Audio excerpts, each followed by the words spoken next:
Assalamualaikum warahmatullahi wabarakatuh. Baiklah, di sini saya akan menjelaskan materi tentang fikih mawaris yang bertema kewarisan suami istri. Sebelum ke pembahasannya, izinkan saya memperkenalkan diri. Nama saya Robi Chandra Putra, NPM 20210353, kelas G. Baiklah, langsung saja ke materinya.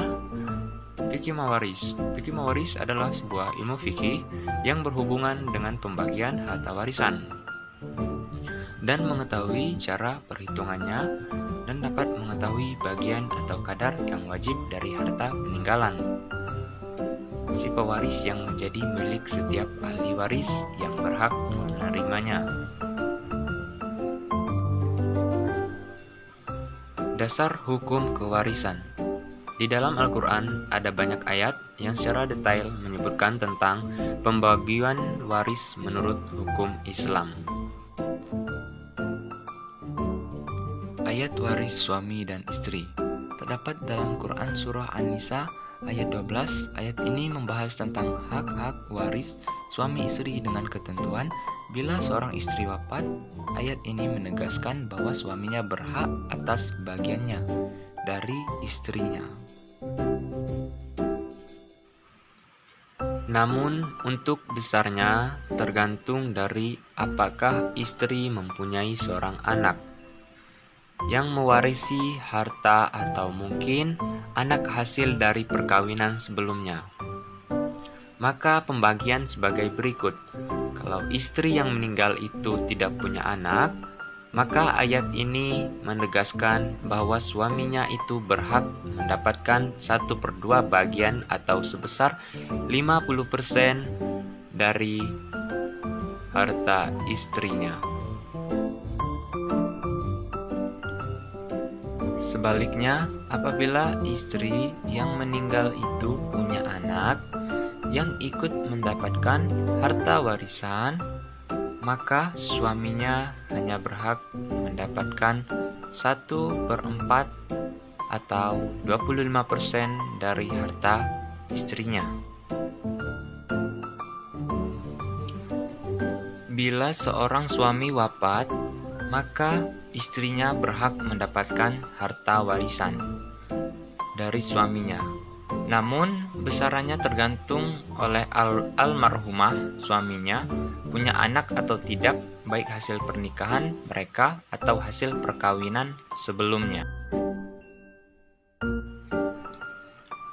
Rukun dan syarat waris. Adapun rukun dan syarat waris ada 3, yaitu 1. Orang yang mewariskan atau muwaris. Yang kedua, orang yang meninggalkan dunia dengan mewariskan harta atau hak istrinya.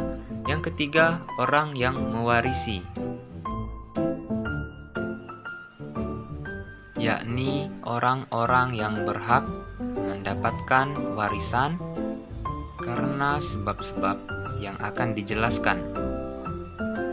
Meskipun dia tidak benar-benar mengambilnya karena sesuatu yang diwarisi atau disebut al-maurus, yakni peninggalan al-maurus dinamakan juga miras dan irts, yaitu harta yang ditinggalkan oleh orang yang mewariskan atau hak-hak yang mungkin diwariskan. A. Barang-barang yang dibeli dari gaji harta suami seperti kursi, tempat tidur, meja, kulkas, kompor, mobil adalah milik suami dan bukanlah harta-harta bersama. Termasuk dalam hal ini adalah harta warisan yang didapatkan suami.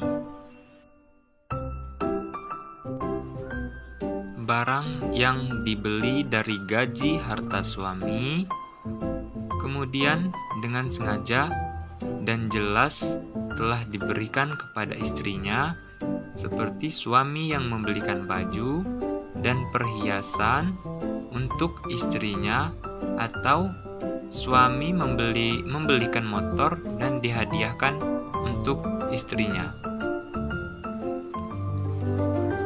Sekian materi dari saya. Bila ada kesalahan, saya mohon maaf. Saya akhiri. Wassalamualaikum warahmatullahi wabarakatuh.